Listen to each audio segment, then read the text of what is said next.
कृष्ण। ओम नमो भगवते वासुदेवाय। ओम नमो भगवते वासुदेवाय। ओम नमो भगवते वासुदेवाय। ओम अज्ञानतिमिरान्धस्य ज्ञानाञ्जनं शलाकया चक्षुन्तं येन तस्मै श्री गुरुवे नमः। श्रीचैतन्यमनोभीष्टं स्थापितं येन भूतले स्वरूपा कदा मह्यं ददाति स्वपदान्तिकम्।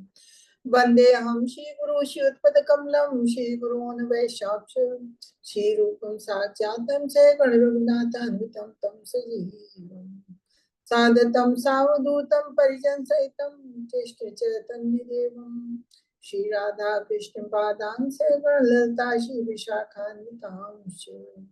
हे कृष्ण करुणा सिंधु दीनबंधु जगतपते गोपेश गोपिका कांता राधा कांत नमस्तुते। तप्त कांचन गौरांगी राधे वृंदावनीश्वरी विश्वांसुते देवी प्रणमामि हरे। नमो विष्णुपदाय कृष्णपृष्ठाय भूतले श्रीमति भक्ति वेदांत स्वामी इति नामिने। नमस्ते सरस्वती देवी गौरवाणी प्रचारिणे निर्विशेष शून्यवादी पाशते दिशतारिणे। जय श्री कृष्ण चैतन्य प्रभु नित्यानंद श्री अद्वैत गदाधर शिवासादि गौर भक्त वृंद। हरे कृष्णा कृष्ण कृष्णा हरे हरे हरे रामा राम राम हरे हरे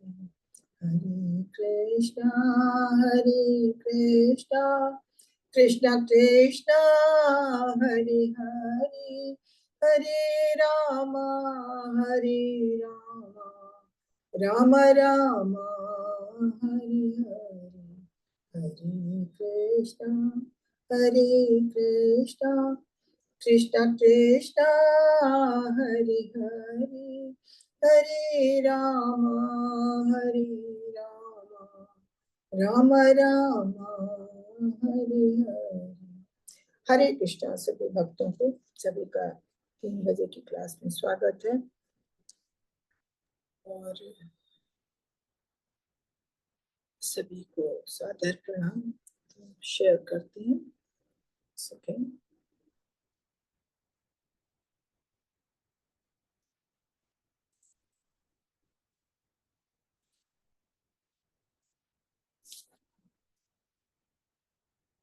स्क्रीन शेयर हो रहा है। हरे जी कृष्ण। माता जी। जी माता जी। मेरी आवाज क्लियर है? जी आ रही है माता जी। तो आज हम उपदेशामृत का 4था श्लोक पढ़ेंगे। हम लोगों ने 3 श्लोक पढ़ लिए हैं और किस तरह से हमें भक्ति में आगे बढ़ना है। पहले श्लोक में हमने जाना था कि हमें 6 तरह के वेगों पे नियंत्रण करना होता है। अगर 6 तरह के वेगों पे कोई नियंत्रण कर लेता है तो वो कहीं भी पृथ्वी के किसी भी कोने में किसी को भी शिष्य बनाने के योग्य बन जाता है। वो कौन से वेग होते हैं? पहले वाणी का वेग, दूसरा मन का वेग, तीसरा क्रोध का वेग, चौथा जिह्वा का वेग, 5वां उदर का वेग और 6ठा जननेंद्रिय का वेग। तो इस तरह से 6 वेगों को किस तरह से हमें अपने पे नियंत्रित करना है वो हमने पढ़ा था पहले श्लोक में। उसके बाद दूसरे श्लोक में हमने पढ़ा था कि हमें 6 चीजों पे से बचना चाहिए कि अगर हम उन चीजों से नहीं बचते हैं तो हमारी भक्ति गिरती है, यानी आध्यात्मिक हमारी उन्नति रुक जाती है। वो क्या क्या चीजें हैं? अत्याहार, कि अगर हम अधिक खाते हैं या अधिक संचय करते हैं। दूसरा है प्रियाशक्ति, कि कोई चीज के प्रति हमें संतोष होना चाहिए। अगर हम संतोष नहीं है, जितना भी हमें मिला उसी में हमें खुश रहना चाहिए। और जो चीज हमें कठिनता से मिलने वाली है उसके लिए अत्यधिक उद्यम करना, प्रयास करना, वो गलत है। ये हमें जो आसानी से मिल जाता अपनी आवश्यकता के अनुसार चीज, हमें उसमें संतोष होना चाहिए। फिर तीसरा था प्रजल्प। प्रजल्प क्या है कि हमें बेकार की बातें नहीं करनी चाहिए, अपने वाणी पे कंट्रोल होना चाहिए। जो चीजें कृष्णा से संबंधित नहीं है उन बातों से हमें दूर रहना चाहिए। हमें वही बातें करनी चाहिए, वही चर्चा करनी चाहिए जहाँ कृष्ण से संबंधित बातें होती हैं। और फिर उसके बाद नियमाग्रह। नियमाग्रह क्या कि जो हमारे आचार्य लोग बताते हैं उनके हमें चरण चिन्हों के उस का ही अनुसरण करना चाहिए, या जो हमारे शास्त्रों में विधि विधान बताए गए हैं भक्ति के लिए उन विधि विधानों का पालन करना चाहिए। उसमें 9 चीजें ऐसी बताई गई थी जिस पे हमें कार्य करना होता है, और 4 चीजें ऐसी बताई गई थी जो हमारे लिए भक्ति के विरोध में है, जिससे हमें बचना चाहिए। और उसके बाद था जन संघर्ष, कि मतलब हमें गलत लोगों का साथ नहीं करना चाहिए। गलत लोग कौन होते हैं? जो कृष्ण से ईर्ष्या करते हैं या भक्ति से संबंधित नहीं होते हैं। तो सांसारिक मायावादी लोग हैं, या ये भगवान से ईर्ष्या द्वेष करने वाले हैं, या निर्विशेषवादी हैं, ऐसे लोगों से हमें दूरी बना के रखना। हमें किसी से दुश्मनी नहीं करनी है, लेकिन हमें ऐसे लोगों से थोड़ी सी दूरी बना के रखनी है। क्यों? हमें भक्तों का ही साथ चाहिए। फिर 5वां था लॉलेंज, के मतलब लालच। लालच हमें कैसी होनी चाहिए? लालच में सिर्फ भगवान की भक्ति की, भक्तों से जोड़ने की लालच होनी चाहिए। हमें सांसारिक चीजों के प्रति कोई लालच नहीं होनी चाहिए। ऐसी लालच से हमें अपने को बचाना होता है। और इस तरह की ये 6 चीजें बताई हैं।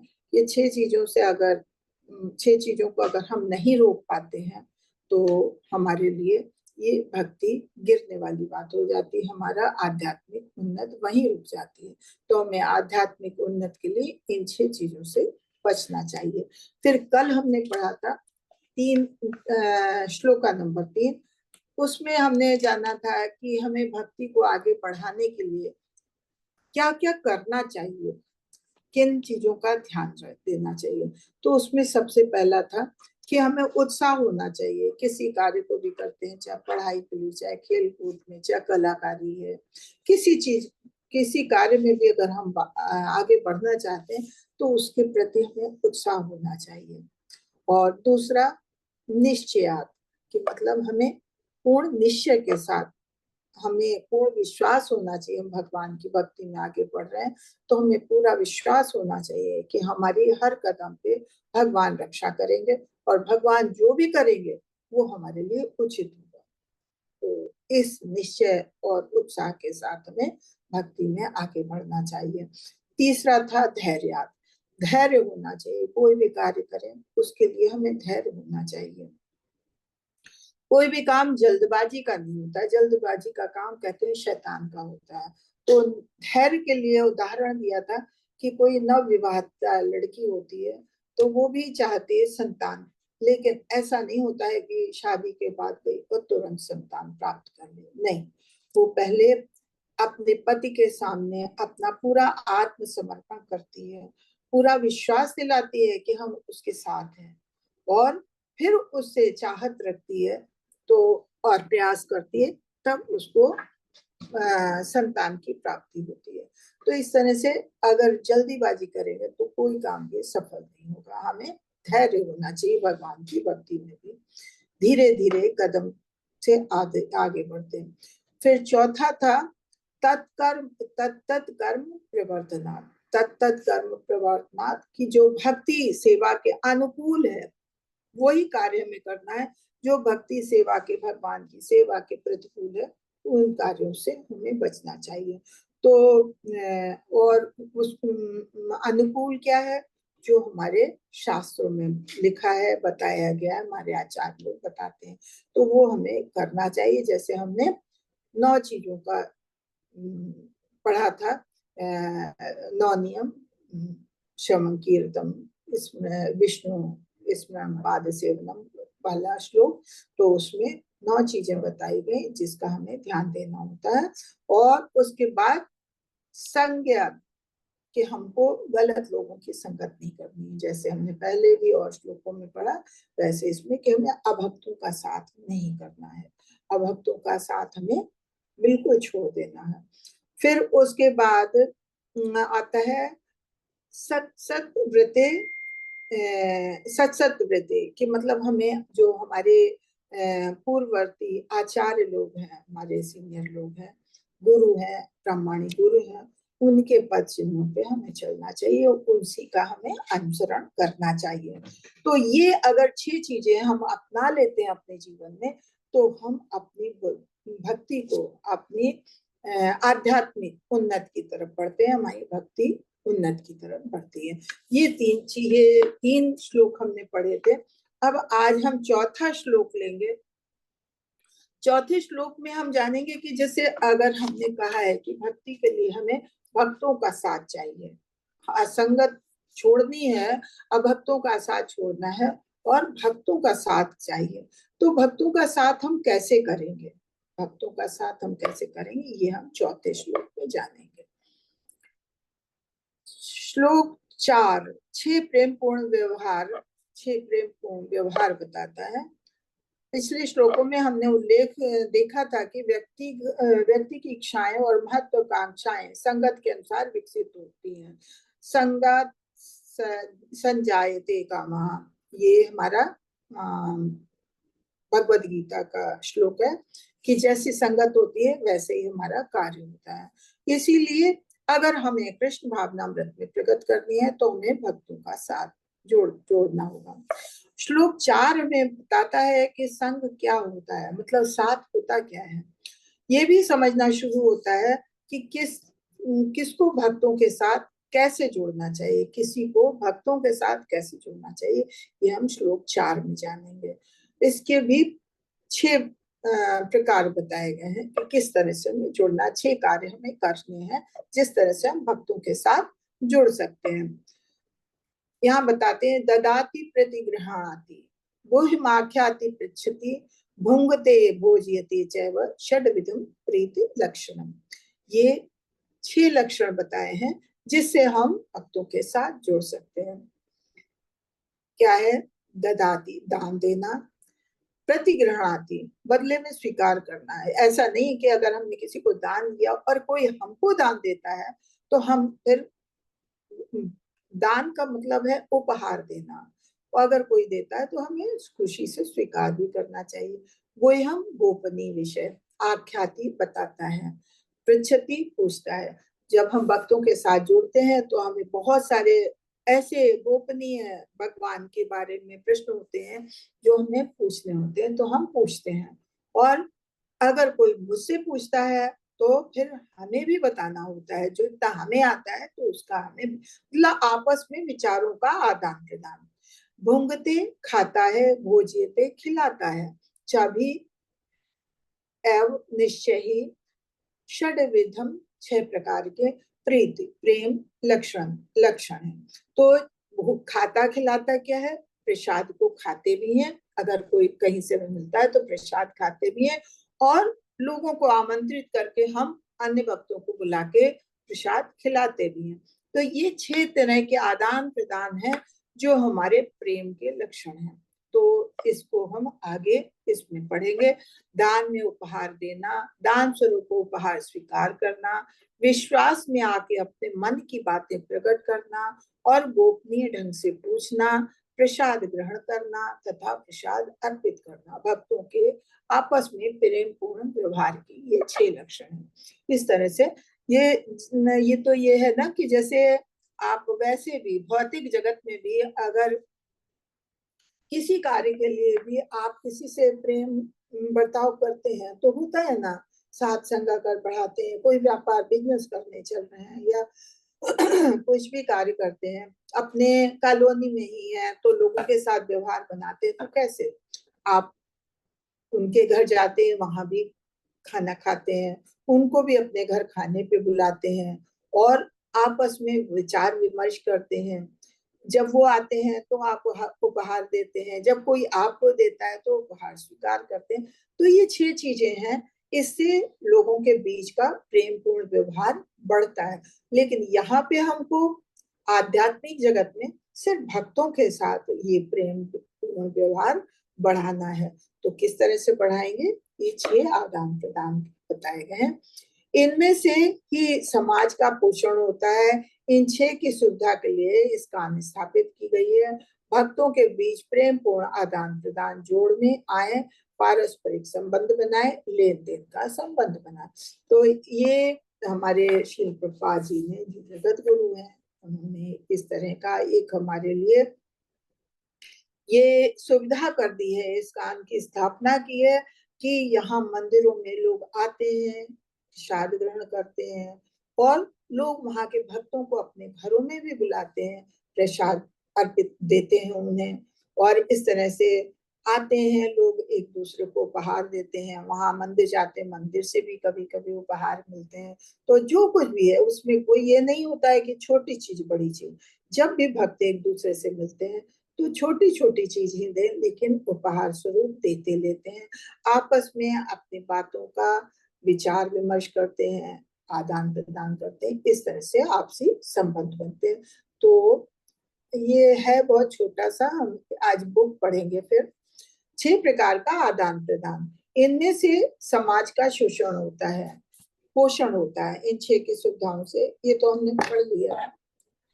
फिर दान उपहार, गृहस्थ का मुख्य कर्तव्य 50% दान देने के। जो गृहस्थ लोग होते हैं वो मंदिर के लिए या मंदिर में जो भक्त लोग रहते हैं भक्तों के लिए अपनी आय का 50% दान दें। तो देना चाहिए, नहीं तो मंदिर कैसे चलेगा। मंदिर में इतने ब्रह्मचारी आते हैं, इतने भक्त रहते हैं, तो उनका कैसे खर्चा चलेगा, कितने लोगों का खाना पीना चलता है।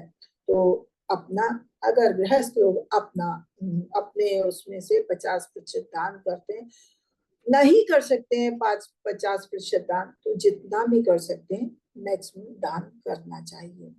सबसे बड़ा दान हरि नाम, पवित्र नाम सभी को शुद्ध करता है और पैसा ही सब कुछ नहीं है।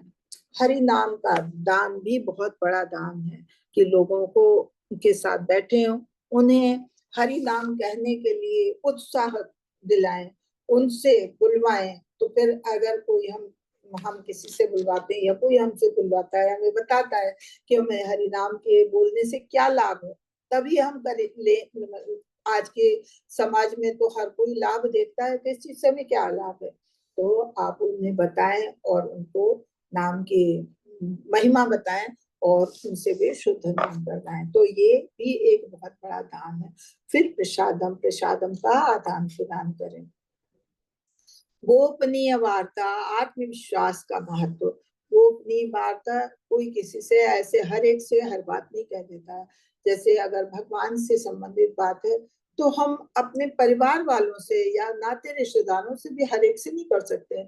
जो भगवान से संबंधित है, भगवान पे विश्वास करता है, उसी से बात कर सकते हैं। तो ये चीज आत्मविश्वास की होती है।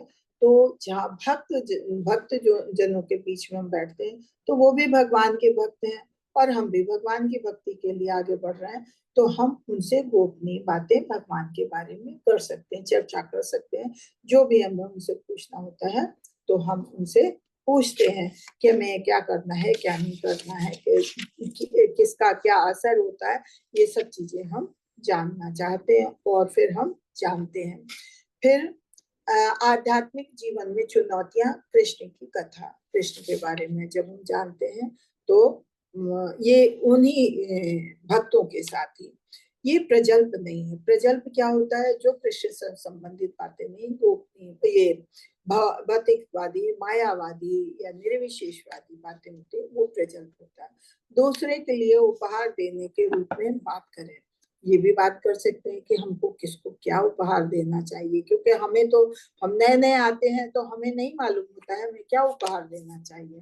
तो हम इसके लिए भी आपस में बात कर सकते हैं, वहां भक्तों से जानकारी ले सकते हैं हमें क्या देना चाहिए। प्रसादम, मनुष्य के हृदय का मार्ग उसके पेट से होके जाता है। भोजन में प्रसादम की शक्ति चेतना की शक्ति बढ़ाती है। एक तो जो भगवान का उच्चिष्ट होता है प्रसाद, उसमें अलग ही स्वाद होता है, अलग ही चेतना को विकसित करने की शक्ति होती है। तो प्रसादम ग्रहण करना चाहिए। दूसरी बात है, जैसे हमने कल कल ही पढ़ा था कि पेट, उदर और जीव, उदर और जन्ना, ये एक ही सीध में है। तो जो हम खाते हैं उसका असर सीधे हमारे पेट पे होता है, पाचन शक्ति पे होता है, और वही हमारी ये काम वासना को बढ़ाती घटाती है। जैसा हम भोजन करेंगे, जो जो लोग तीखा और चटपटा भोजन करते हैं, रजोगुणी तमोगुणी भोजन करते हैं, तो उनमें काम वासना बहुत ज्यादा होती है, वो लोग गलत कार्य करते हैं। इसीलिए इसलिए कहते हैं भगवान का प्रसादम ग्रहण करना चाहिए। भगवान का प्रसादम सात्विक भोजन होता है, तो वो हमारे पेट में पाचन शक्ति के लिए भी बुरा नहीं, आराम से पच जाता है, और वो हमारी काम वासना को भी बहुत ज्यादा उत्तेजित नहीं करता। इसलिए प्रसादम का महत्व ये बताया। तो इतना सा ये था। अब हम लोग पढ़ेंगे आज बुक, क्योंकि ये बहुत छोटा था, तो इसलिए आज हम लोग बुक पढ़ते हैं। थोड़ा सा जब छोटा है तो हम लोग बुक पढ़ सकते हैं। आप लोग हैंड रेज करिएगा किसको पढ़ना है। तो हरे कृष्णा। हरे कृष्णा डिवोटी, प्लीज अपना हैंड रेज कीजिए जो पढ़ना चाहते हैं। अभी हमने श्लोक और भावार्थ तो पढ़ा था, अब तात्पर्य से पढ़ना शुरू करिए, और सभी को पढ़ने हरे कृष्णा। कर मिलेगा, और सभी लोग पढ़िए। इसमें भी ये भी भगवान की एक सेवा होती है, और आपके लिए भी अच्छा होता है। पढ़िए। कौन पढ़ेगा? शिल्पी माता जी पढ़िए माता जी। हरे कृष्ण माता जी, दंडवत प्रणाम। हरे कृष्णा, दंडवत प्रणाम। माता जी अनुवाद से पढ़ना है, तात्पर्य से। तात्पर्य से। ये शिला। स्क्रीन शेयर हो रहा है ना? हाँ प्रभु जी, माता जी मेरे पास बुक है तो मैं उससे पढ़ रही हूँ। ठीक है, आप बुक से पढ़िए। सेम ही है शायद। हाँ वैसे ही है, ठीक है माता जी, मैं बुक से पढ़ती हूँ। हाँ, क्योंकि कोई कोई बुक किसी किसी चीज में, बुक में और इसमें फर्क है, लेकिन ये शायद उपदेशामृत सेम है। आप पढ़ हाँ सकते हाँ ठीक है माता पढ़िए। जी। श्रीला प्रभुपाद की जय। श्रीला प्रभुपाद जी के द्वारा इस श्लोक में श्रील रूप गोस्वामी यह बतलाते हैं कि किस प्रकार अन्य भक्तों की संगति में भक्ति के कार्यों को करना चाहिए। ये कार्य 6 प्रकार के होते हैं। पहला, भक्तों को दान देना, बदले में भक्तगण जो अर्पित करे उसे स्वीकार करना, भक्तों से अपने मन की बात कहना, उनसे भगवान की गुहाय सेवा के विषय में प्रश्न पूछना, भक्तों द्वारा दिए गए प्रसाद का सम्मान करना तथा भक्तों को प्रसाद खिलाना। इस तरह एक अनुभवी भक्त सिखाता है और अनुभवहीन भक्त उससे सीखता है। यह गुह्यम आख्याति पृच्छति कहलाता है। जब भक्त प्रसाद बांटता है तो हमें अपनी भक्ति भावना को बनाए रखने के लिए इस प्रसाद को शुद्ध भक्तों के माध्यम से प्राप्त भगवान की कृपा के रूप में ग्रहण करना चाहिए। हमें शुद्ध भक्तों को अपने घर में आमंत्रित भी करना चाहिए, उन्हें प्रसाद अर्पण करना चाहिए और उन्हें सभी प्रकार से प्रसन्न करने के लिए तैयार रहना चाहिए। यह भुक्ते भोज्यते चैव कहलाता है। यहाँ तक कि सामान्य सामाजिक कार्यकलापों में भी दो प्रेमी मित्रों के बीच ये 6 प्रकार के आचार परम आवश्यक हैं। उदाहरणार्थ, जब कोई व्यापारी दूसरे व्यापारी से संपर्क स्थापित करना चाहता है तो वह किसी होटल में भोज का आयोजन करता है और उस भोजन में वह खुलकर यह अभिव्यक्त करता है कि वह क्या करना चाहता है। तब वह अपने व्यापारी मित्र से पूछता है कि मैं क्या करूं, और कभी कभी भेंटों का आदान प्रदान भी होता है। इस प्रकार जब भी प्रीति का व्यवहार होता है तो ये 6 कार्य किए जाते हैं। पिछले श्लोक में शील रूप गोस्वामी ने उपदेश दिया है कि मनुष्य को संसारी संगति छोड़कर भक्तों की संगति करनी चाहिए। संग त्यागात सतो वृत्तिः। अंतरराष्ट्रीय कृष्ण भावना अमृत संघ की स्थापना भक्तों के बीच इन 6 प्रकार के प्रेम के आदान प्रदान की सुविधा के लिए की गई है। यह संघ अकेले एक व्यक्ति द्वारा शुरू किया गया था, किंतु चूंकि लोग इसमें भाग ले रहे हैं तथा आदान प्रदान नीति का आचरण कर रहे हैं, अतः यह संघ सारे विश्व में फैल रहा है। हमें प्रसन्नता है कि लोग संघ के कार्यकलापों के विकास हेतु उदार होकर दान दे रहे हैं, और बदले में हम कृष्ण भावना अमृत विषय से संबंधित जो भी पुस्तकें तथा पत्रिकाएं दे पाते हैं, उन्हें वे उत्सुकता पूर्वक ग्रहण कर रहे हैं। कभी कभी हम हरे कृष्ण उत्सवों का आयोजन करते हैं और आजीवन सदस्यों तथा मित्रों को इन उत्सवों में सम्मिलित होकर प्रसाद ग्रहण करने के लिए आमंत्रित करते हैं। यदि वे हमारे अधिकांश सदस्य समाज के उच्चतर स्तर के होते हैं, तो भी वे हमारे पास आते हैं और उन्हें हम जो भी थोड़ा बहुत प्रसाद दे पाते हैं उसे वे ग्रहण करते हैं। कभी कभी हमारे सदस्य तथा समर्थक अत्यंत गोपनीय ढंग से भक्ति संपन्न करने की विधियों के विषय में पूछताछ करते हैं, तो हम उन्हें समझाने का प्रयत्न करते हैं। इस प्रकार हमारा संघ सारे विश्व में सफलता पूर्वक फैल रहा है और सारे देशों का बुद्धिजीवी वर्ग क्रमशः हमारे कृष्ण भावना भावित कार्यकलापों की प्रशंसा करने में लगा है। कृष्ण भावना अमृत संघ का जीवन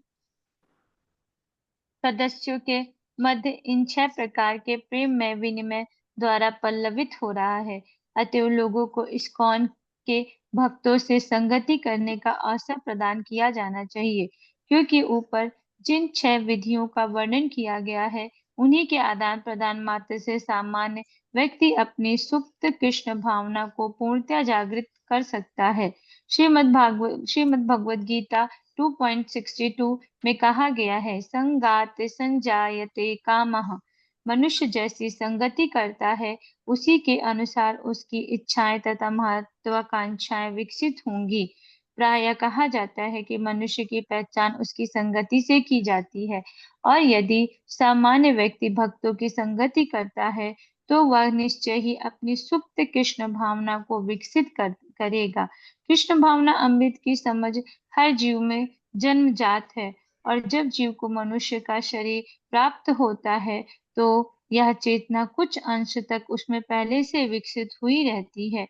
श्री चैतन्य चरितामृत मध्य 22.107 में कहा गया है, नित्य सिद्ध कृष्ण प्रेम साध्य कभू नए, श्रवण आदि शुद्ध चिते करे उदय। हरे जीवों कृष्ण। की माता जी हरे थोड़ा सा कृष्ण। रुक जाते हैं, बहुत लंबा हो गया। तो अभी हमने पहले तो इस श्लोक के बारे में जाना कि श्लोक में हमें बताया गया 6 तरह के कार्य हमें करना चाहिए जो हमारे प्रेम लक्षण होते हैं, जो हमारे बीच के प्रेम को सुदृढ़ बनाते हैं। तो वो किसी तरह का भी हो, चाहे भौतिक हो चाहे आध्यात्मिक हो, अगर हमें प्रेम बढ़ाना होता है किसी के साथ तो हमें ये 6 व्यवहार करने होते हैं आपस में। जैसे कि यहाँ पे उदाहरण दिया है 2 प्रेमी व्यापारिक मित्रों का, क्या व्यापार करते हैं अगर 2 लोग और आपस में प्रेम बढ़ाना चाहते हैं तो ये लोग कभी कभी अपने घरों में या होटल में भोज का आयोजन करते हैं कि एक साथ भोजन करते हैं। एक भोजन के लिए आमंत्रित करता है, दूसरा भोजन साथ में करता है, तो साथ में भोजन करते हैं।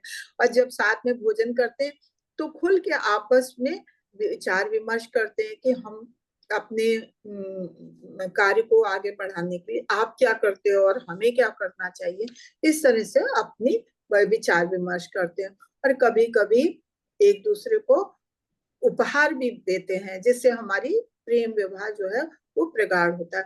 तो इसी तरह से यहाँ बताया है कि भक्ति को बढ़ाने के लिए हमें भक्तों का साथ चाहिए होता है, और भक्तों का साथ करने के लिए भक्तों के साथ हमारी प्रगाढ़ता कैसे बढ़े उसके लिए हमें यही करना चाहिए कि भक्तों को दान देना, प्रसाद ग्रहण करना, कोई अगर प्रसाद देता है तो प्रसाद ग्रहण करें, हम भक्तों को अपने घर बुलाएं, उन्हें भी प्रसाद दें।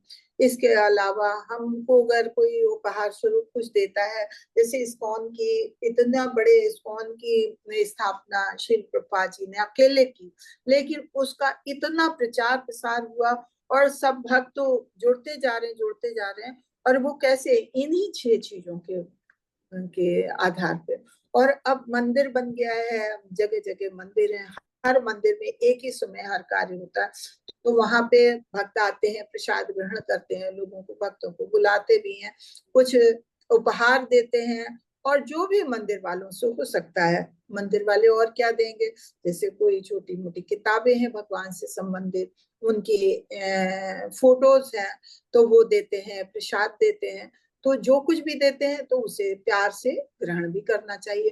फिर भक्तों के साथ बैठते हैं, अपने विचार विमर्श करते हैं। हमें बहुत कुछ नहीं मालूम होता है भगवान के बारे में, क्योंकि हम नव दीक्षित हैं, लेकिन जो पुराने लोग हैं उनसे हम जानकारी लेते हैं, हमें कैसे पूजा पाठ करनी चाहिए, कैसे हमें क्या हमें सावधानियां बरतनी चाहिए, क्योंकि जो हम लोग घर में दैनिक पूजा करते हैं उसमें और ये जो इस्कॉन के मंदिर की पूजा पाठ है उसमें बहुत फर्क है, और उसमें हमें क्या क्या सावधानी बरतनी चाहिए, भक्तों के साथ हमें क्या सावधानी, हर चीज का विचार विमर्श करते हैं।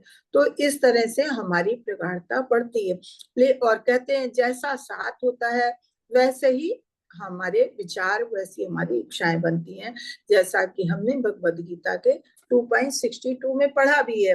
62 क्या कहता है, ध्याय तो विषयान पुंसा संगस्ते पूज्याय थे संगात संजायते कामा कामा क्रोध विभाजते। तो जैसा भी हमारी हमारी संगत होती है उसी के हिसाब से हमारी इच्छाएं होती हैं। तो हमको अपने हमारे, अगर हम गलत विचार वालों का साथ करेंगे तो हमारे विचार वैसे ही बनेंगे, हम इंद्रिय विषयों का चिंतन करने वालों के साथ बैठे उठेंगे तो हमारा मन भी इंद्रिय विषयों में लगेगा, हमारी उन्हीं के प्रति आसक्ति बढ़ेगी। तो इसीलिए कहा गया है कि हमें भक्तों का साथ करना चाहिए। भक्तों का साथ कैसे करना है तो वो चीज हमें बताई गई है। कह रहे हैं कृष्ण भावनामृत, वैसे कोई भी जीव जब उत्पन्न होता है, क्योंकि भगवान का अंश है, तो वो जन्मजात हमेशा आध्यात्मिक उन्नत वाला होता है, लेकिन जब संसार में आता है तो भौतिक कलमश में डूब के वो भौतिकवादी या बद्ध जीव बन जाता है। लेकिन उनकी फिर भी अगर भक्तों का साथ मिल जाता है तो उनकी चेतना फिर से विकसित होती है और भगवान की भक्ति में आगे बढ़ सकता है। जैसे चैतन्य चरितामृत में भी कहा गया, नित्य सिद्धि कृष्ण प्रेम साधे कबूल है, श्रवणादि शुद्ध चित्त करिए उदय। अब कृष्ण अगर हम अपने, हमारे चित्त में तो है लेकिन वो छुपी हुई चेतना है, लेकिन अगर हमें उसे जागृत करनी होती है तो हम भक्तों के बीच में आते हैं और श्रवण विधि के द्वारा अपने चित्त को फिर से शुद्ध करते हैं। जीवों के हृदय में कृष्ण के प्रति शुद्ध प्रेम नित्य स्थित होता है, लेकिन यह किसी अन्य स्रोत से प्राप्त की जाने वाली वस्तु नहीं है। जब श्रवण और कीर्तन में जब हम बैठते हैं तो उससे हमारा मन शुद्ध होता है और फिर से जो हमारी सोई हुई चेतना है वो स्वाभाविक रूप से जाग जाती है। क्यों? क्योंकि कृष्ण भावनामृत हर जीव में अंतर्निहित है। अतएव हर एक व्यक्ति को कृष्ण के विषय में श्रवण करने का अवसर दिया जाना चाहिए, और ये अवसर कहाँ हमें इस्कॉन देता है कि हमें श्रवण करने का पूरा अवसर देता है। बस हम ही हैं कि अगर हम नहीं सुनते हैं, अपना समय भौतिक चीजों में लगाते हैं, तो ये हमारी गलती होती है। मात्र कृष्ण श्रवण और कीर्तन से ही मनुष्य का हृदय शुद्ध होता है और उसकी मूल कृष्ण भावनामृत ये चेतना जो है, वो सोई हुई चेतना जो है वो जागृत हो। तो किसी कृत्रिम रूप से, ये बाहरी दिखावटी चीजों से कि हम शांत बैठेंगे, हम चुप होके बैठेंगे, हम किसी से नहीं मिलेंगे, तो अगर जबरदस्ती कि नहीं हम कृष्ण भक्ति के लिए हम किसी से नहीं मिलेंगे, हम शांत होकर अलग अकेले बैठे, तो इस तरह से किसी के ऊपर कृष्ण भावनामृत लादा नहीं जा सकता। जिसमें अंदर से भगवान के प्रति प्रेम नहीं है तो वो जबरदस्ती उस पर लादा नहीं जा सकता। इसीलिए जब हम सवेरे 10 अपराध पढ़ते हैं तो उसमें भी यही बताते हैं कि जो अभक्त हैं उनको कृष्ण भावनामृत का उपदेश देना ये भी एक अपराध है। कि जो नहीं चाहता है किसी पे कृत्रिम रूप से लादा नहीं जा सकता है। जो जिसमें चेतना है, जो चाहता है, हाँ ये है, आप अपने व्यवहार से उन्हें उनके मन में चेतना जगाइए। अगर उनमें थोड़ा भी कृष्ण भावनामृत जागृत होता है तो उनमें आप उपदेश देके और उनकी चेतना को जागृत कर सकते हैं। कुल मिला के हमारे श्रवण और कीर्तन से, भक्तों के साथ कीर्तन और श्रवण से हमारा भौतिक कलवश दूर होता है और हमारा हृदय स्वच्छ होता है। ऐसा ये शिष्ट काष्ट में भी ये हमारे चैतन्य महाप्रभु ने कहा है। हरे कृष्णा। कौन पढ़ेगा? चेतो दर्पण मार्जनम भव महादावा। हरे कृष्णा। हाँ पढ़िए। राधा माता जी पढ़िए। हरे कृष्ण माता जी। हरे कृष्णा। शील प्रभुपाद जी के शील प्रभुपाद तात्पर्य। श्री कृष्ण संकीर्तन की परम विजय हो, जो हृदय में वर्षों से संचित धूल का मार्जन करने वाला तथा बारंबार होने वाले जन्म मृत्यु रूप महादावाग्नि को बुझाने वाला है। यह संकीर्तन आंदोलन सारी मानवता के लिए परम वरदान है, क्योंकि यह मंगल रूपी चंद्रिका का वितरण करता है। यह समस्त दिव्य ज्ञान रूपी विद्या का जीवन है। यह दिव्य आनंद के सागर की वृद्धि करने वाला है, और जिसके लिए हम सदैव आतुर रहते हैं, उस अमृत का पूर्ण रूप से आस्वादन करने में हमें समर्थ बनाता है। हरे महामंत्र। माता जी एक सेकंड। ये जो है इन्होंने भावार्थ पढ़ा है, ये चैतन्य महाप्रभु ने लिखा है। चेतो दर्पण मार्जनम भव महादावाग्नि निर्वापणम श्रेया कैरव चंद्र का वितरण विद्यावधु जीवनम आनंदाबुधिवर्धनम प्रतिपदम पूर्णामृता स्वादनम सर्वात्मनम परम विजयते श्री कृष्ण संकीर्तन। तो ये चीज बताई कि कृष्ण का संकीर्तन कितना असर करने वाला है, ये परम विजय इसकी हो। कहते हैं ये जो हमारे हृदय में संचित धूल है, ये भौतिक कलमश की, उसका मार्जन करने वाला है। और जब हम इसको अपनाते हैं तो जो हम जन्म मृत्यु के महादावाग्नि में पड़े हुए हैं, जन्म मरण के चक्कर में, उसकी महादावाग्नि को भी बुझाने वाला है। ये संकीर्तन आंदोलन सारी मानवता के लिए परम वरदान है और मंगल रूपी चंद्रिका का वितरण है। चंद्रिका क्या है? शीतलता प्रदान करने वाला, तो हमारे हृदय को शीतलता प्रदान करता है। ये समस्त दिव्य ज्ञान रूपी विद्या का जीवन है, देव आनंद का सागर की वृद्धि करने वाला है, और जिसके लिए हम सदैव आतुर रहते हैं। हम हमेशा आनंद के लिए आतुर रहते हैं, खुशियों के लिए, तो ये हमें दिव्य आनंद प्रदान करने वाला है। उस अमृत का पूर्ण रूप से आस्वादन करने में हमें समर्थ बनाता है। तो ये क्या चीज? भगवान के नाम का संकीर्तन के बारे में बताया गया। आगे पढ़ी माता जी। राधा माता जी। महामंत्र का जप करने वाला न केवल शुद्ध हो जाता है, अब तो जो भी हरे कृष्ण कृष्ण हरे हरे हरे राम राम राम हरे हरे के दिव्य उच्चारण को सुनता है, वह भी पवित्र हो जाता है। जहाँ तक कि निम्न पशु, कीड़े, पौधे तथा अन्य योनियों के शरीर में बद्ध हुए जीव भी दिव्य ध्वनि को सुनकर शुद्ध होकर श्री कृष्ण भावना भावित बनने के लिए तैयार हो जाते हैं। इसकी व्याख्या उस समय ठाकुर हरिदास ने की, जब श्री चैतन्य महाप्रभु ने उनसे पूछा था कि मनुष्य से नीचे के जीव किस तरह भव बंधन से मुक्त हो सकते हैं। तो हरिदास ठाकुर ने बताया कि भगवान नाम का कीर्तन इतना शक्तिशाली है कि यदि कोई जंगल के सुदूर भागों में भी कीर्तन करता है तो वृक्ष तथा पशु भी ध्वनि के कारण उसके श्रवण मात्र से कृष्ण भावनामृत को प्रगति करेंगे। इसे श्री चैतन्य महाप्रभु ने स्वयं ही वास्तव में सिद्ध कर दिया खाया है। जब वे झारखंड के जंगल में होकर गुजर रहे थे, उस समय सिंह, सांप, हिरण तथा अन्य सारे जीव सहज और भय त्याग कर संकीर्तन करने और नाचने लगे थे। निसंदेह हम श्री चैतन्य महाप्रभु के कार्यकलापों का अनुसरण नहीं कर सकते, लेकिन हम उनके चरण चिन्हों पर तो चल सकते हैं।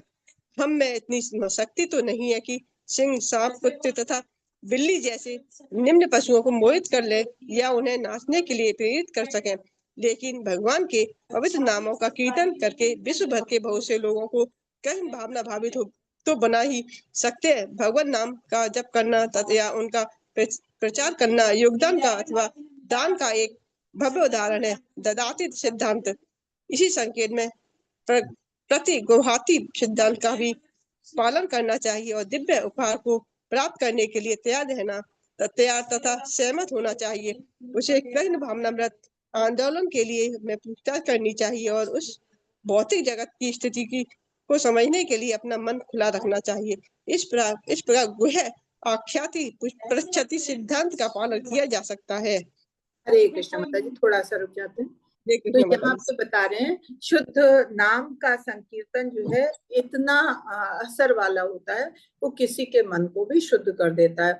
और किसी के मन को मतलब खाली मनुष्य को ही नहीं, कीड़े मकोड़े पौधे जो भी जीव है सबको शुद्ध कर देता है। इसके लिए हरदास ठाकुर जी ने चैतन्य महाप्रभु से पूछा कि ये मनुष्य तो कोशिश करे तो भवबंधन से छूट सकता है, लेकिन बाकी लोग कैसे?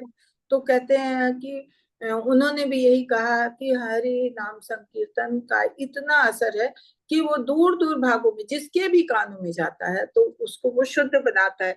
और चैतन्य महाप्रभु ने स्वयं इसको सिद्ध करा।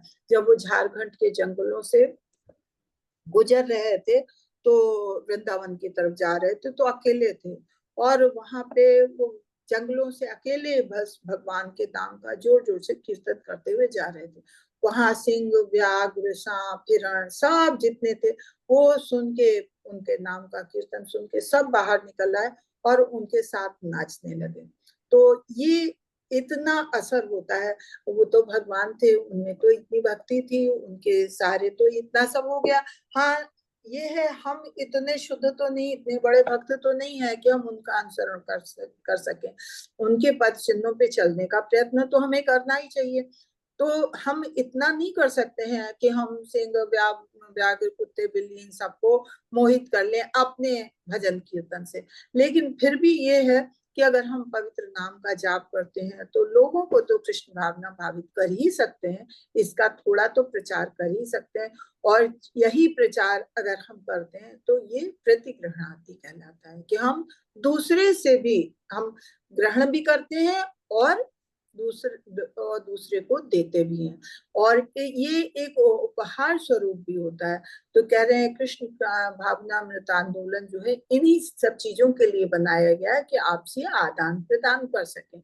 और जब आपसी आदान प्रदान करते हैं तो इसमें मन खोल के एक दूसरे से विषय की पूछताछ भी कर सकते हैं, जो हमें गुम आख्यति पृच्छति सिद्धांत को बताती है कि हम इसका भी फिर पालन कर सकते हैं। हरे कृष्णा। राधा माता जी और पढ़ लीजिए। अंतरराष्ट्रीय कृष्ण भावनामृत संघ के सदस्य हर रविवार को जब अपनी अपनी शाखाओं में प्रवृत्ति भोज का आयोजन करते हैं, तब वे संघ के सारे सदस्यों तथा समर्थकों को साथ साथ भोजन करने के लिए आमंत्रित करते हैं। इसमें रुचि लेने वाले अनेक लोग प्रसाद ग्रहण करने आते हैं और जब भी संभव होता है वे संघ के सदस्यों को अपने घर बुलाकर प्रचुर दान प्रदान करते हैं। इस तरह संघ के सदस्य तथा सामान्य जनता दोनों ही लाभान्वित होते हैं। लोगों को चाहिए कि वे तथाकथित योगियों, ज्ञानियों, कर्मियों तथा परोपकारी लोगों की संगति त्याग दें, क्योंकि इस संगति से किसी को कोई लाभ नहीं मिलता। यदि कोई सचमुच मनुष्य जीवन का लक्ष्य प्राप्त करना चाहता है तो उसे कृष्ण भावनामृत आंदोलन के भक्तों की संगति करनी चाहिए, क्योंकि यही एकमात्र आंदोलन है जो मनुष्य को ईश्वर के प्रति प्रेम विकसित करना सिखाता है। धर्म मानव समाज का विशेष कार्य है जो इसी के द्वारा मनुष्य समाज तथा पशु समाज में अंतर जाना जाता है। पशु समाज में ना तो गिरजाघर है, न मस्जिद है, कोई न अन्य धार्मिक पद्धति है, किंतु विश्व के समस्त भागों में मनुष्य समाज कितना ही दलित क्यों ना हो, उसकी कोई ना कोई धर्म पद्धति होती है। यहाँ तक कि जंगलों की आदिम जातियों की भी अपनी धर्म पद्धति होती है। जब कोई धार्मिक पद्धति विकसित होती है और ईश्वर प्रेम का रूप धारण कर लेती है, तभी वह सार्थक है, जैसा कि श्रीमद् भागवत 1.2.6 के प्रथम स्कंद में कहा गया है।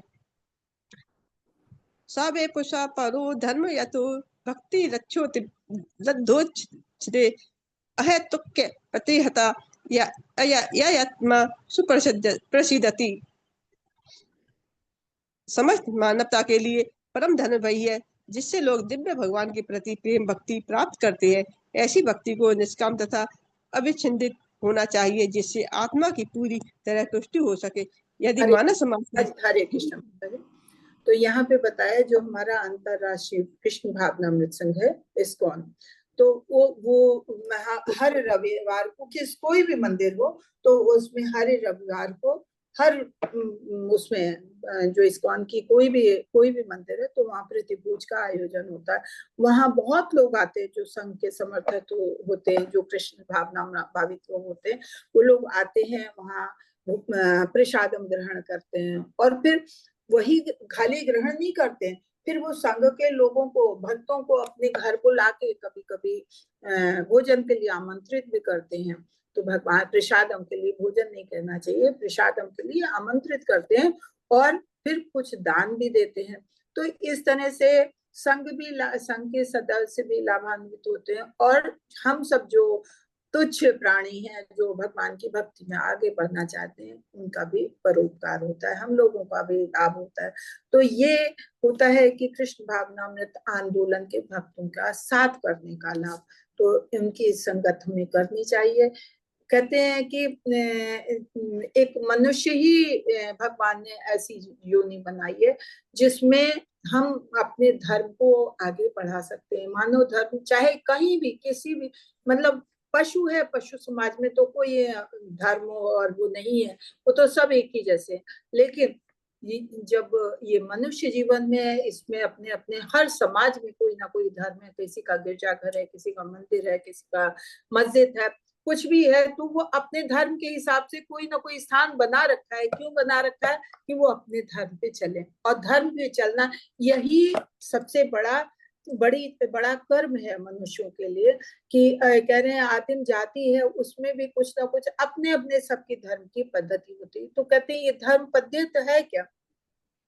ये खाली हमारे ईश्वर प्रेम को, धारणा को बढ़ाने वाली चीज है कि जिससे कि हमारा जीवन सार्थक हो। हम जिस धर्म में भी हो, हमें कुछ ना कुछ तो ईश्वर के, चाहे मुसलमान है तो मस्जिद में अल्लाह के प्रति, ईसाई है वो गिरजाघर में अपने गॉड के लिए है, तो एक ही भगवान, तो एक ही, सबका पूजने का ढंग अलग अलग है, लेकिन कुछ ना कुछ हरेक की पद्धति है धर्म की जिसके द्वारा वो ईश्वर से जुड़ा होता है। और वही ईश्वर प्रेम ही जो है, अगर किसी में नहीं है तो जीवन निरर्थक है, और वही ईश्वर प्रेम जागृत होता है तो जीवन सार्थक होता है। जैसा कि श्रीमद् भागवतम में भी बताया गया, सवै पुंसा परु धर्मो यतो भक्ति रथोच्चजे अहेतुक के प्रति हता ययात्मा प्रसीदति। समस्त मानवता के लिए परम धर्म क्या है? जिससे लोग देव भगवान के प्रति प्रेमा भक्ति प्राप्त कर सके। धर्म वही है कि हमें भगवान के प्रति प्रेम हो।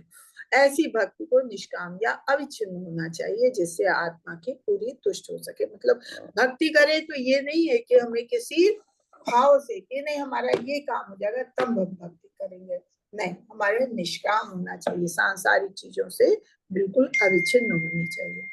हरे कृष्णा। कौन पढ़ेगा? Hare Krishna, raise your hand please. Manju माता जी पढ़िए।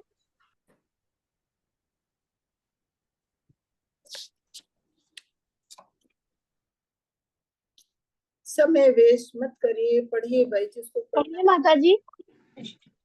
मैंने, हाँ, ओके, वो म्यूट किया हुआ था। हरे कृष्णा माता जी, सॉरी। यदि मानव समाज के सदस्य सचमुच मन की शांति, अमन, चैन तथा, एक मिनट,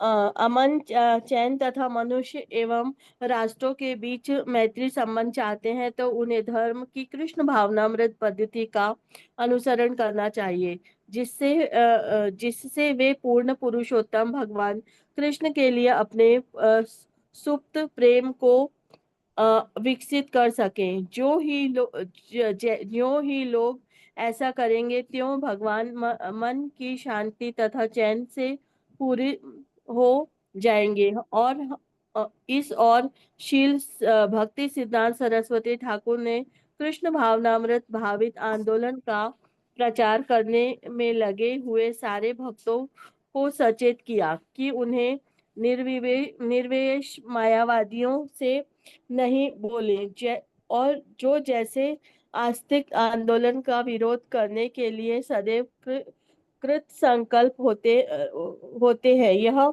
संसार मायावादियों तथा नास्तिकों से भरा पड़ा है और संसार के राजनीतिक दल भौतिकतावादी को बढ़ावा देने के लिए मायावाद तथा अन्य नास्तिकतावादी दर्शनों का लाभ उठाते हैं। कभी कभी वे कृष्ण भावनामृत आंदोलन का विरोध करने के लिए किसी भी प्रबल दल का समर्थन भी करते हैं। मायावादी तथा अन्य नास्तिक नहीं चाहते कि कृष्ण भावनामृत आंदोलन विकास करे, क्योंकि यह लोग ईश्वर चेतना की शिक्षा देता है।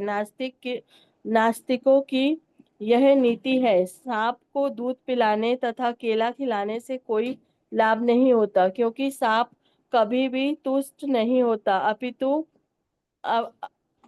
अपितु दूध तथा केला खाकर वह भी विषैला बन जाता है। इसी कारण से हमें मायावादी तथा कर्मी रूपी सर्प के संबंध में अपने मन की बात प्रकट नहीं करनी चाहिए। इस तरह दिल के प्रगटीकरण से कोई लाभ नहीं होता, अतएव उसकी संगति से पूरी तरह बचना ही बेहतर होगा और उसमें कोई रहस्यमय बात नहीं पूछनी चाहिए, क्योंकि वे कभी भी अच्छी सलाह नहीं दे सकते। हमें ना तो मायावादियों तथा नास्तिकों को आमंत्रित करना चाहिए, ना ही उनका आमंत्रण स्वीकार करना चाहिए, क्योंकि इस प्रकार वे घनिष्ठ परंपरा संपर्क से हमें उनकी नास्तिकतावादी मनोवृत्ति से दूषित हो सकते हैं। यह श्लोक की निषेधाज्ञा है कि हम में मायावादियों तथा नास्तिकों से कुछ भी लेने देने से दूर रहना चाहिए। श्री चैतन्य महाप्रभु ने यह भी सचेत किया है कि विषवीर अखंडिले दुष्ट है मन। सांसारिक लोगों का बनाया हुआ भोजन करने से मनुष्य का मन तुष्ट हो जाता है। यदि मनुष्य अत्यंत उन्नत नहीं है तो वह कृष्ण भावनामृत आंदोलन को आगे बढ़ाने में सब कुछ योगदान का उपयोग करने में समर्थ नहीं होता। अतएव सिद्धांत के तौर पर किसी को मायावादी या नास्तिक से दान नहीं लेना चाहिए। वस्तुतः श्री चैतन्य महाप्रभु ने भक्तों चला गया। चैतन्य एक मिनट कहाँ चला गया? ये चैतन्य महाप्रभु ने भक्तों को उन सामान्य मनुष्यों तक की संगति करने से वर्जित किया है जो भौतिक इंद्र तृप्ति के प्रति अत्यधिक आसक्त रहते हो। निष्कर्ष हरे कृष्णा। रुक जाते हैं। तो यहाँ पे ये बता रहे हैं कि अगर किसी को वास्तव में अमन चैन चाहिए तो उसको या राष्ट्रों के बीच में मैत्री संबंध बनाना है तो उसे कृष्ण भावना भावित पद्धति का अनुसरण करना चाहिए, क्योंकि कृष्ण भावना भावित पद्धति क्या बताती है कि आपस में प्रेम पूर्ण व्यवहार बनाओ। कैसे बनाओ कि आपसी अपने विचार विमर्श का आदान प्रदान करो, उपहार का आदान प्रदान करो और भोजन का आदान प्रदान, प्रसादन का आदान प्रदान करो, तभी आपस में मित्रता बढ़ती है। लेकिन और कृष्ण भावना भावित आंदोलन इस चीज को आगे बढ़ाता है। लेकिन फिर भी ये जैसे भक्ति सिद्धांत सरस्वती ठाकुर हैं जो हमारे पूर्ण आचार्य हैं, तो ये लोग हमें यही बताते हैं कि हमें ये आंदोलन बढ़ाना चाहिए, सचेत करना चाहिए, लेकिन निर्विशेषवादी या मायावादियों के प्रति नहीं, क्योंकि निर्विशेषवादी और मायावादी जो भौतिक मायावादी कौन होते हैं? जो भौतिक संसार से लिप्त लोग होते हैं। तो इन लोगों के साथ अगर हम ये संबंध बढ़ाने की कोशिश करते हैं तो वो गलत है। क्यों? क्योंकि वो तो भगवान को मानते नहीं, अब उन्हें तो सांसारिक चीजों से ज्यादा वो है, तो कृष्ण भावनामृत का भगवान से का तो पूरा विरोध करते हैं। तो ऐसे लोगों के साथ संबंध बढ़ाना गलत है। ऐसे लोगों से संबंध बनाने के लिए मना कर रहे हैं कि ये ईश्वर चेतना को हमारे बढ़ाते नहीं बल्कि घटाते हैं। तो इन लोगों के साथ संबंध बनाने का मतलब वही है जैसे हम सांप को दूध पिलाते हैं। अगर सांप को दूध पिलाते हैं या केला खिलाते हैं तो कहते हैं कोई फायदा ज्यादा नहीं है, वो तुष्ट नहीं होगा, बल्कि उसका विष और भी बढ़ेगा, वो और विषैला बनता जाएगा। तो ऐसे मायावादियों या निर्विशेषवादियों से हमें दूर रहना चाहिए, उनका साथ हमें नहीं करना चाहिए, ना हमें उन्हें निमंत्रित करना चाहिए, ना उनका आमंत्रण स्वीकार करना चाहिए। कहते हैं जैसे जैसे साथ होता है वैसे ही हमारी सोच समझ होती है, वैसी हमारी चेतना बनती है। इसलिए हमें मायावादियों से बिल्कुल दूर रहना चाहिए। कहते हैं विषहीन अन्न खाई ले दुष्ट है मन। कहते हैं सांसारिक लोग, चैतन्य महाप्रभु तो यहाँ तक ही कह रहे हैं कि ऐसे सांसारिक लोगों के द्वारा बनाया हुआ भोजन भी नहीं ग्रहण करना चाहिए। क्यों? खाली यही नहीं है कि उनसे संबंध नहीं रखना चाहिए, ऐसे सांसारिक लोगों के हाथ से बनाया हुआ भोजन भी नहीं ग्रहण करना चाहिए, क्योंकि ऐसे लोगों के बनाए भोजन से, जैसे मन से इंसान बनाता है भोजन, वो भावनाएं उस भोजन में आ जाती। तो अगर ऐसे भोजन को ग्रहण करेंगे तो हमारा मन भी दुष्ट हो जाता है। इसलिए ऐसे लोगों से हमें बिल्कुल दूर रहना चाहिए, ना ऐसे लोगों का हमें दान ग्रहण करना चाहिए, क्योंकि मायावादी लोग होते हैं, उनमें अच्छे बुरे का कोई वो नहीं होता, किस तरह का उनका धन कमाया हुआ है, कैसे भाव से दान कर रहे हैं। तो इसलिए हमें उनका दान, उनके द्वारा दिया हुआ दान भी नहीं लेना चाहिए। चैतन्य महाप्रभु कहते हैं कि सामान्य मनुष्य तक की संगत करने से वर्जित करते हैं भक्तों को, कि जो भौतिक इंद्रिय तृप्ति के लिए हमेशा आसक्त रहते हैं, जो इंद्रिय तृप्ति में लगे हुए भगवान से के भक्त नहीं है, तो उन लोगों की संगत करने से चैतन्य महाप्रभु अपने भक्तों को बिल्कुल मना करते हैं कि नहीं, बिल्कुल वर्जित है, तो उनके साथ नहीं करना। हरे कृष्ण। माता जी आगे पढ़ें। निष्कर्ष यह निकलता है कि हमें सदैव भक्तों की संगति करनी चाहिए, भक्ति के नियामक सिद्धांतों का पालन करना चाहिए, आचार्यों के पद चिन्हों का अनुसरण करना चाहिए तथा गुरुओं के आदेशों को पूरी तरह पालन करना चाहिए। इस प्रकार हम अपनी भक्ति तथा सुप्त कृष्ण भावनामृत को विकसित करने में समर्थ हो सकेंगे। ऐसा भक्त जो न तो नैसिखिया है और न महाभागवत अत्यंत उन्नत भक्त, अपितु भक्ति की मध्य अवस्था में है, उनमें यह आशा की जाती है कि वह भगवान को से प्रेम करेगा, भक्तों को मित्र बनाएगा, अज्ञानियों पर दया करेगा और ईर्ष्यालु पर आसुरी स्वभाव वाले का परित्याग करेगा। इस श्लोक में भगवान से प्रेममय आदान प्रदान करने तथा भक्तों से मैत्री स्थापित करने की विधि का संक्षिप्त उल्लेख है। ददाती सिद्धांत के अनुसार उन्नत भक्त की आशा की जाती है कि वह अपनी राय का कम से कम 50% हिस्सा भगवान तथा उनके भक्तों की सेवा में व्यय करे। श्रील रूप गोस्वामी ने अपने जीवन में ऐसा ही आदर्श प्रस्तुत किया है। जब उन्होंने अवकाश ग्रहण करने का निश्चय किया तो उन्होंने अपनी जीवन भर की कमाई का 50% हिस्सा कृष्ण की सेवा में लगा दिया, 25% अपने संबंधियों में बांट दिया और शेष 25% निजी आपात स्थितियों के लिए रख छोड़ा। सभी भक्तों को इस उदाहरण का पालन करना चाहिए। चाहे जो भी आय हो उसका 50% कृष्ण तथा उसके भक्तों के लिए खर्च किया जाना चाहिए। इससे ददाती की मांग पूरी होगी। अब अगले श्लोक में श्रील रूप गोस्वामी वर्णन करते हैं किस प्रकार के वैष्णव से मित्रता करनी चाहिए तथा किस प्रकार के वैष्णव की सेवा करनी चाहिए। हरे कृष्ण माता जी। जितना भी हमने पढ़ा उसका बताते हैं, निष्कर्ष क्या निकला कि हमें अभक्तों का साथ नहीं करना, हमें संगत हमेशा भक्तों की करनी है और हमें अपने आचार्यों के पद-चिन्हों का अनुसरण करना है, क्योंकि जो वो बताएंगे वही हमारे लिए सही होता है।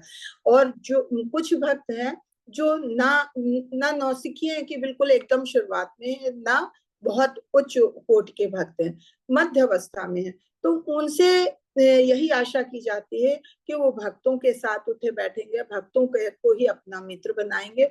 और इस तरह से जब भक्तों को मित्र बनाएंगे तो जो अज्ञानी लोग हैं, जो भक्त नहीं है, अभी या नौसिखिया हैं, तो उनके प्रति हमें दुश्मनी भी नहीं रखनी, ईर्ष्या भी नहीं रखनी, उनके प्रति हमें दया दिखानी होती है।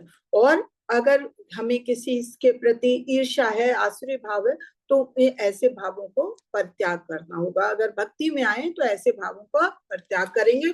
और जो लोग नहीं है भगवान के भक्त, उनके प्रति भी हमें ईर्ष्या या द्वेष नहीं रखना, बल्कि उनके प्रति भी हमें दया रखती है। भगवान से प्रार्थना करती है कि भगवान इनको भी सद्बुद्धि दो कि भक्ति मार्ग में आगे बढ़े। और इस तरह से हम भक्तों के साथ आदान प्रदान, प्रेम में आदान प्रदान, जो कुछ भी बताया गया वो करें। और कह रहे हैं कि जो गृहस्थ लोग होते हैं उन्हें अपनी आय का कम से कम 50% भगवान या उनके भक्तों की सेवा के लिए देना चाहिए। और इसका एक बहुत अच्छा उदाहरण रूप गोस्वामी जिन्होंने ये पुस्तकें लिखी हैं, उन्होंने प्रस्तुत किया कि जब वो एक मुसलमान नवाब के यहाँ कार्य करते थे, मंत्री के पद पे, जब वो वहां से रिटायर हुए, वहां से नौकरी छोड़ी, तो उन्हें बहुत नाव भर के धन मिला था, बहुत लाखों में धन था। तो उन्होंने आधा धन जो है वो सीधे सीधे भगवान की भक्ति वालों को, भक्तों के लिए दे दिया। और फिर 25% उसका अपने संबंधियों को दे दिया, 25% अपना आपात कि पता नहीं कब आगे क्या जरूरत पड़ जाए, तो अपने लिए 25% रखा। हालांकि वो धन भी जो 25% अपना रखा था, उनके बड़े भाई सनातन गोस्वामी जब नौकरी छोड़ना चाह रहे थे, तो वो नवाब नहीं छोड़ रहा था, उन्होंने उसको जेल में डाल दिया। तो वहां से निकलने के लिए उन्होंने उस धन का प्रयोग किया। तो मतलब इस तरह से रूप गोस्वामी ने अपने लिए कुछ भी नहीं रखा। भक्त को मतलब अपने लिए सोचने का वो नहीं रहता है, हमेशा भक्तों के लिए, भगवान के बारे में सोचता है। तो हमें ऐसे लोगों से उदाहरण के तौर पे उनके उस पे चलना चाहिए कि ऐसा नहीं है कि हम सब कुछ भगवान को दान कर देंगे या भक्तों को दान कर देंगे तो हमारे लिए कुछ नहीं होगा। नहीं, जो भगवान के ऊपर पूर्णतया शरणागत होता है, वह निर्भर होता है, तो भगवान उसकी हर इच्छा को, हर जरूरत को भगवान स्वयं पूरा करते हैं। तो इस तरह से अगर भक्तों के लिए दान खर्च किया जाता है, तो वो हमारे ददाती की मांग को भी पूरा करता है। तो इस तरह से बताया। और अगले श्लोक में फिर हम जानेंगे कि हमें कैसे भक्तों के साथ मित्रता करनी चाहिए और कैसे भक्तों की हमें सेवा करनी चाहिए, ये हम कल जानेंगे। तो आज हम यही विराम लेते हैं। वाक्शाकल्पतरुभ्यश्च कृपा सिंधुभ्यश्च पतितानां पावनेभ्यो वैष्णवेभ्यो नमो नमः। अनंत कोटि वैष्णव भक्त वृंद की जय। श्रील हरिदास ठाकुर की जय। जगत गुरु श्रील प्रभुपाद की जय। हरे कृष्णा सभी को। हरे कृष्णा कृष्णा कृष्णा हरे हरे, हरे राम राम राम हरे। सभी को सादर प्रणाम। तो आज का हरे कृष्णा।